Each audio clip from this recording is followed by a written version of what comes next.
Bonjour Jean-Marie Bockel, ancien Bonjour. ministre, sénateur centriste du Haut-Rhin. Merci d'être avec nous sur ce plateau ce matin. Bonjour Jean-Marie Bockel, président de la délégation sénatoriale aux collectivités territoriales. Le texte présentant toutes les mesures du gouvernement pour répondre à la crise des Gilets jaunes est examiné aujourd'hui à l'Assemblée, demain au Sénat. La droite sénatoriale, la majorité sénatoriale appelle à voter ce projet de loi. Est-ce que vous allez le voter ?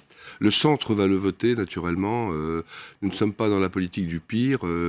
Il y a un certain nombre d'engagements qui doivent être tenus rapidement. Il y va également de la paix civile et de la cohésion sociale. On votera, quelles que soient les critiques. Toutes ces mesures, la hausse du SMIC, la fin de la hausse de la CSG pour les retraités, la défiscalisation des heures supplémentaires, ce sont les bonnes réponses pour calmer, pour apaiser, pour mettre fin à cette crise des Gilets jaunes. Bon, ce qui est fait dans l'urgence, c'est jamais bien, si vous voulez. Tout le monde sait que l'exécutif aurait dû réagir plus tôt par rapport à un certain nombre de messages qui remontaient du terrain. Encore faut-il être vraiment sur le terrain et à l'écoute. Là, il y a eu visiblement un raté. Pourquoi ils n'ont pas réagi plus tôt ? Écoutez, il faut leur poser la question. Là, je pense, si vous voulez, ça vaut pour ça comme pour la cacophonie de hier et avant-hier. Je pense qu'il y a une forme d'enfermement au niveau de l'exécutif avec un certain nombre de conseillers très peu nombreux, avec un certain nombre d'objectifs qu'on peut comprendre au long cours de désendettement, de respect d'un certain nombre de règles. Mais ouais, je pense que c'est ça. Il faut sortir du palais, quoi. La cacophonie, vous venez d'en parler, le rétropédalage de Matignon sur les mesures annulées puis finalement rétablies. Qu'est-ce que c'est ? C'est de l'amateurisme ? Oui, j'ai vu le titre de Libération. Je ne pense pas. Je ne pense pas, c'est un peu facile. Je ne pense pas parce que, si vous voulez, depuis 1 an et demi, s'il y avait de l'amateurisme, alors qu'une politique de réforme a été lancée, que nous sommes nombreux au centre, à l'UDI, à l'Union centriste et ailleurs à soutenir, chaque fois que c'est bien, on soutient, eh bien, ce travail a été fait avec des points positifs, des points critiquables, mais le terme d'amateurisme ne nous est pas venu à l'esprit. Par contre, pendant cette crise que nous traversons, cette crise démocratique, cette crise sociale, là, il y a eu un gros dysfonctionnement. Il est en partie dû à une réaction tardive, et il est en partie dû, mais ça, on verra quand les langues se délieront. À mon avis, il y a une forme de hiatus entre l'Élysée, qui a aussi sa part d'enfermement, et Matignon, qui a du retard à l'allumage. Donc, ce hiatus, ça fait partie du problème. Jean-Marie Bockel, est-ce qu'il y a un problème, Édouard Philippe, aujourd'hui ? Je ne parlerai pas de la personne du Premier ministre, mais de désaccords manifestes entre Matignon et donc le Premier ministre et l'Élysée. Donc c'est ça le problème. Alors évidemment, comme celui qui est issu du suffrage universel, c'est le président de la République, c'est lui qui tranche. Donc c'est une question qui est sur la table, c'est sûr, à plus ou moins moyen terme. Jean-Marie Bockel, sur la réponse politique à cette crise des Gilets jaunes, un grand débat, une grande consultation nationale est en train d'être lancée. Est-ce que vous y croyez à ce débat ? Je crois au débat.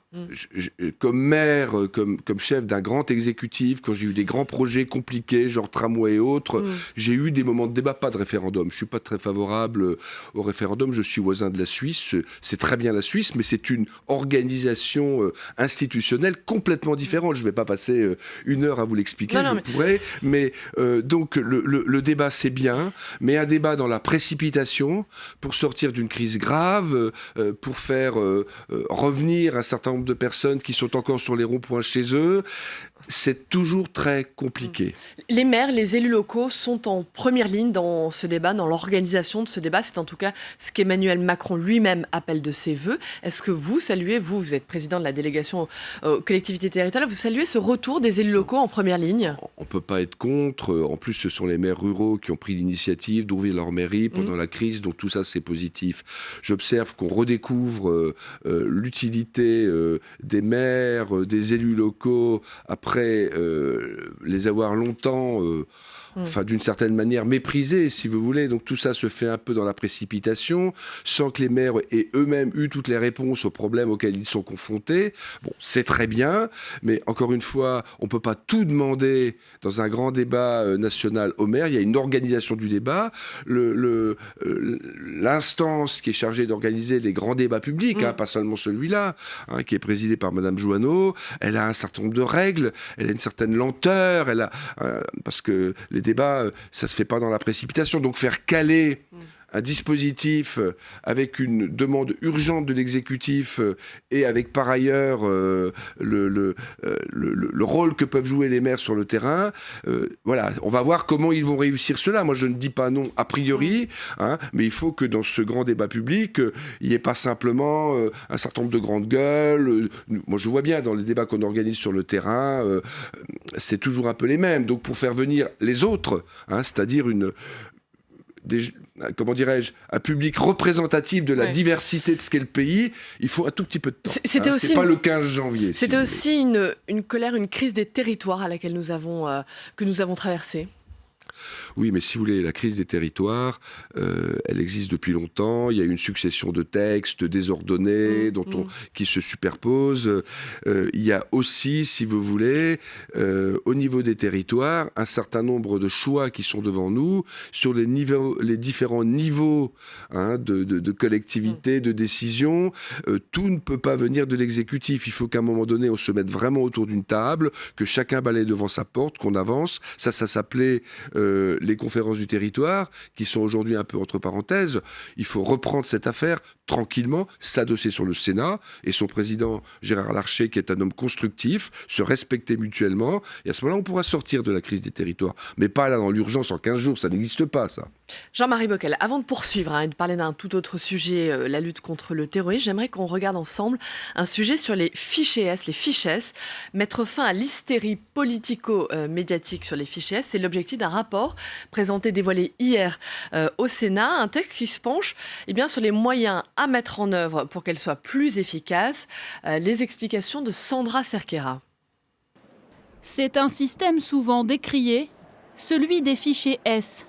L'objectif principal du rapport du Sénat est d'abord de faire de la pédagogie, parce que chaque attentat relance la polémique.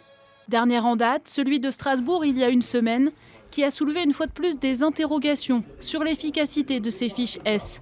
La réalité, c'est que la plupart des gens qui sont dans le fichier S n'ont pas commis de crime ou de délit.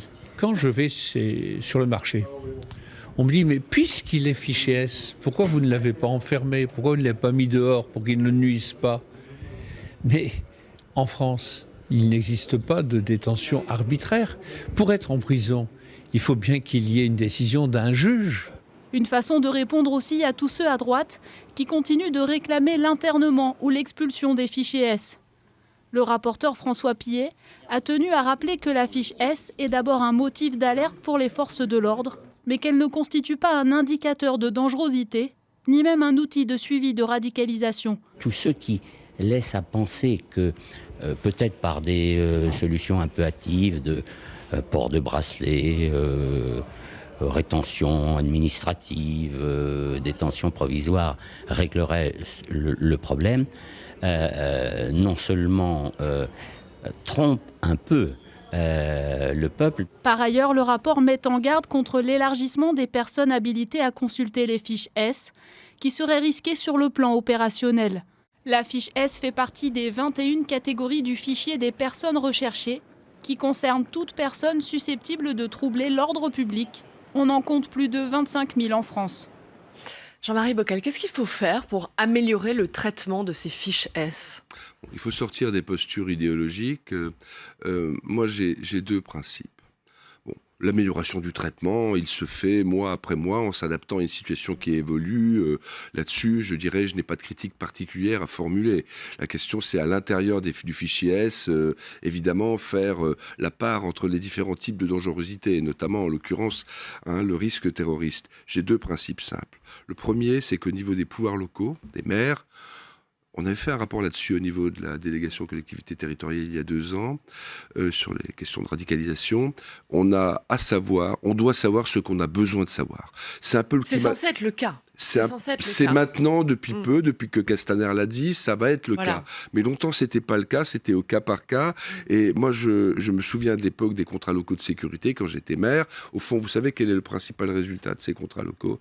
C'est que c'est instauré sur un certain nombre de territoires, entre les forces de l'État, police, justice, et les forces locales, des élus, un climat de confiance. Il faut que ce soit pareil. On a besoin de savoir ce qu'il nous est nécessaire de savoir pour embaucher ou ne pas embaucher un certain nombre de personnes qui sont susceptibles de présenter un risque, etc. Ça, c'est le premier principe.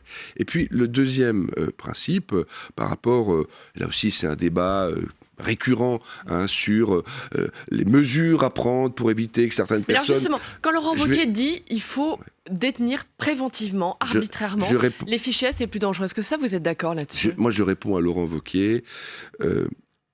C'est pas une affaire de polémique, d'accusation, de laxisme ou autre. C'est une situation au cas par cas. On a aujourd'hui la possibilité au cas par cas, et on peut améliorer cela. Quand chez une personne apparaît une vraie dangerosité, on a la possibilité d'intervenir préventivement. Et l'expulsion de ceux qui ont une double nationalité. Sur la question de l'expulsion, pour moi, ça rentre aussi dans le cas par cas, parce que l'expulsion générale suppose un accord avec le pays d'où viennent ces personnes, dont elles ont la nationalité. Vous voyez le truc, quoi. Donc, une chose est de le dire, une chose est de le faire. Donc, je pense que la position pragmatique, c'est celle-là. On n'évitera jamais tout risque, mais on peut améliorer le risque de passage à l'acte avec ces deux principes simples.